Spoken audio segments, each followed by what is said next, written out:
it's baffling to me that there are still so many organizations out there that don't have an HRIS system, that are still working from Excel or Google Sheets. I'm horrified, absolutely horrified by that, when there are so many other great options out there.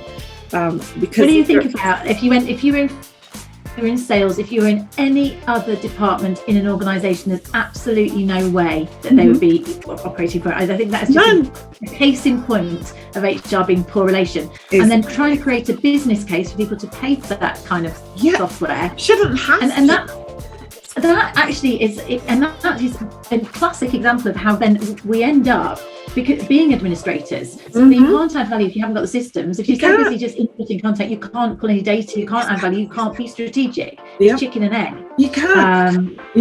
You are so right. So like that technology piece is something that I see a little bit more of. And then well-being, obviously, like how do we, as we look at engagement and retention, we can't not focus on well-being. So how do we have the right products and services in place to support our employees from a well-being perspective? And are we considering everything in a more well-rounded way as it relates to well-being?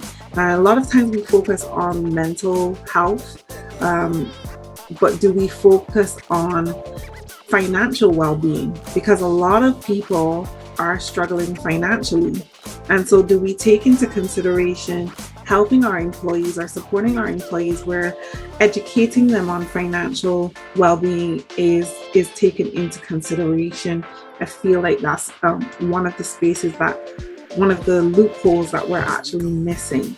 And then I would also add, from a diversity, equity, and inclusion perspective, and I think looking at the lens of understanding neurodiversity, and also from the lens of understanding, the kind of people that we have in our organization and what really makes people tick, what motivates people. So coming from a neuroscience perspective is something new that we're going to have to really take into consideration when it comes to how do we really support people if we don't know our people. And that goes back to understanding people as an individual. And again, managers being able to adapt their style to get the best out of them. And it means that organizations have to continue to allow not a one size fits all. Exactly. Which it does mean that from an HR point of view, when you come down to managing performance and things like that, it's really tricky, because it's the whole pandemic and working in different ways and things like that has introduced shades of grey. So how are you fair and apply policies fairly? So it's way more complex, isn't it? I agree.